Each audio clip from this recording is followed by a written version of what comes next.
Riding dirt bikes, without a doubt, is definitely probably the most dangerous sport you could try.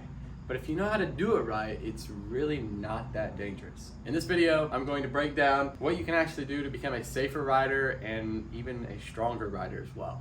Let's get into it. Now, just like with everything, you probably clicked on this video and you were probably like, well, didn't you just say it probably isn't the most dangerous thing you could ever do? And to go with that, yes, it is very dangerous, but I have learned and accumulated some things. It just kind of over the years, I've learned a lot on what you can actually do to be safer. I understand people do lose their lives in this sport, and it's definitely sad. And sometimes it just happens out of, just a fluke, But riding, racing, messing around on dirt bikes, all has its danger in it and everything. But I know me as a rider, I've struggled with one thing, and that one thing is going to be the mental game. I know I can sit there and twist the throttle all day and I will be just fine. But at the end of the day, it becomes what's in here, just like with most sports. Say for instance, you're going to a football game and you're about to line up with a 300-pound guy in front of you and you're me. I'm gonna be like, holy crap, I'm gonna be like scared. So that's like a scenario, like if you can relate, if you don't ride dirt bikes and you're trying to get into the sport and trying to just to learn and get as much knowledge as you can, please don't stay away because it's dangerous or stories that you've heard that people have lost their lives. Or I do get it that it's sad and it's a little scary. I do get that. But please don't let that hold you back. I mean, this sport is so rewarding. It definitely has a lot of its ups and downs. And it doesn't matter if you ride or you race and you want to actually take it seriously. It has its pros and its cons, and it definitely has more pros than it does cons. But I think that's why we do it the most, because we love it. But the whole point of this video is I just want to talk about the dangers that come with it, but really how to fix those and not be as dangerous. Starting with tip number one, it's going to be actually figuring out how to ride. If you've never rode a dirt bike before, it's definitely a learning curve, but figuring out how to ride and actually knowing all your controls and not just going out there and willy-nilly in it and hoping you can ride because, well, I've rode a bicycle before. It's not how it is. You really need to figure out your controls and figure out everything you need to know, possibilities, what can happen, malfunctions, everything. You really need to know that, so if something does happen, you can keep yourself safe, because at the end of the day, you can only do so much to keep yourself protected and obviously in the best health possible. Tip number two is knowing how to use this guy. This guy is going to be your best friend and your worst enemy at the same time. This is your throttle. If you've never rode before, I hope you guys know that. But this guy, I mean, you can twist it and it'll go. But at the same time, it can get you pretty hurt if you don't know what you're doing. So have good throttle control, know where to get gas and know where to really just let off the throttle a little bit. Knowing that will set you up really well for corners. So if you can stay on the gas through the corner, or if you can just kind of coast ride on through the corner and then grab all your speed and acceleration at the end, you'll be much better off and you won't throw yourself off balance and then possibly causing a wreck. So have good throttle control and know what you're doing when it comes to acceleration. Tip number three is actually going to know how to maintain this baby. It's not just the fact that you can go out and ride, it's also the fact that you can keep your bike in the best condition, wash it as much as you can. I know this is pretty dusty right now, but that's pretty much all it is. Maintain it well, change your oil, change your air filter, check your chain tension, spokes, everything like that. Obviously bleed your brakes when needed, but good engine maintenance will set you up perfectly, so that way you don't have to worry about your bike as much and you can worry about you as a rider and actually enjoy it and actually get better. Tip number four is actually knowing how to work on these things, because I know some of them, this one is like putting a freaking puzzle back together, but know how to put stuff back together, because if you're riding and your forks just somehow fall off, or your side plate falls off and you're like, well, I don't know how to put that back together, it can cause a lot of different faults and turmoil, I guess, that you don't really need. So know how to work on them.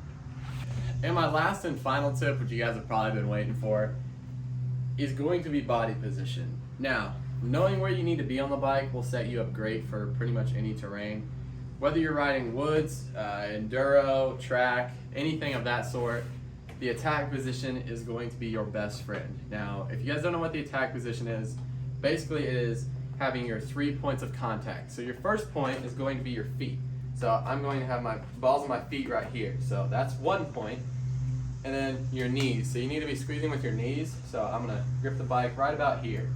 You see how my knees like aren't in front of my toes at all? If you gym guys out there, you know when squatting your knees don't really go in front of your toes that much. So it should be a lot easier for you. But knees don't go in front of the toes. Keep your knees obviously braced. You bring your butt back and you kind of arch the back a little bit. And then here's your second point of contact, hands. I should be able to take my hands off the bars and move the bike just fine. But I have my core engaged, I have everything. Put my hands back on the bike, just fine. And another thing is don't be death gripping your bike. If you can have good body position, you don't really need to be holding on that hard at all. I know I've talked to some older guys that ride and they're like, man, my arms are toast. And that's a big cause of it. They don't have the right proper form and they're not using their core and their other muscles as much. So engage that core when you're sitting down. It'll help a lot. And you can, I mean, when I'm riding, there's like a lot of play in my hand. I feel it. Like when I'm just putting in a sprint, like there's a lot of play in my hand because I'm gripped to the bike really well.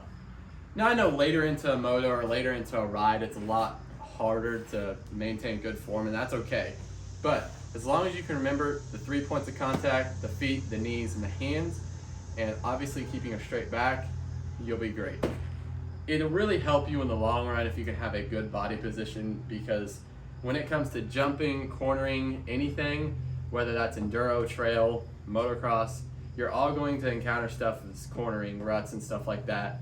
If you know where you need to be on the bike with the attack position, you're going to be great, because let's say I'm on a case of jump, if I am in a neutral position with my head right above the handlebars, I'm going to be set up pretty well that I'm probably not going to lose it as easy if I was farther back on the bike or farther forward on the bike, depending on the scenario and whatnot. Now I know not all of this is going to come right away when you watch this video. If you go out and apply this, it's not going to happen immediately. It took me probably, I'm going to say, 1.5 years to really get the attack position down, and that helped with a lot with strength training. This is a bonus tip. If you guys have some time on your hands, which if it matters to you, you will make time, but if you have some time on your hands, do some strength training. Really focus on the legs, the core, and really your entire body.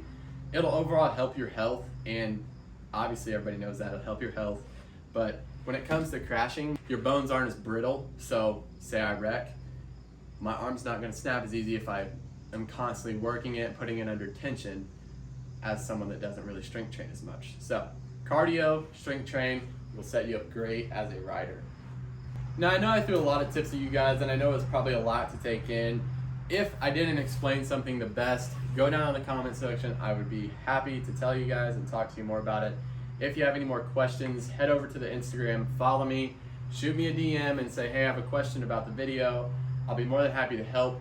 By any means, I am no professional. I'm just an amateur at this, but I'm just kind of trying to share with you beginners or you intermediates some kind of tips that I've learned and just what's made me more safer, and I honestly have more peace of mind when it comes to riding. So if you guys enjoyed this video, make sure you head down there, hit that subscribe button. I know I've been trying to make some quality content for you guys, and I hope you guys can probably take in something from this. I try to make a top 5 list that would really help with this, so if you guys like that, make sure you comment down below something you liked about the video or like your favorite food, and I would be more than happy to like your comment. But YouTube channel's doing great. Thank you guys for the continuous support if you are a returning viewer. If you're not a returning viewer and you just came across this channel, I post once a week, twice a week most of the time. Hit that subscribe button, hit the like button, and if you hit the like button, it actually shoots this video up in the algorithm and more people will find it, more people will see it, and that means more views for me and closer to monetization. So with that being said, that is going to be it for the video. Thank you guys for watching. I appreciate each and every single one of you. Keep grinding every single day, and remember, stay humble. I'm out.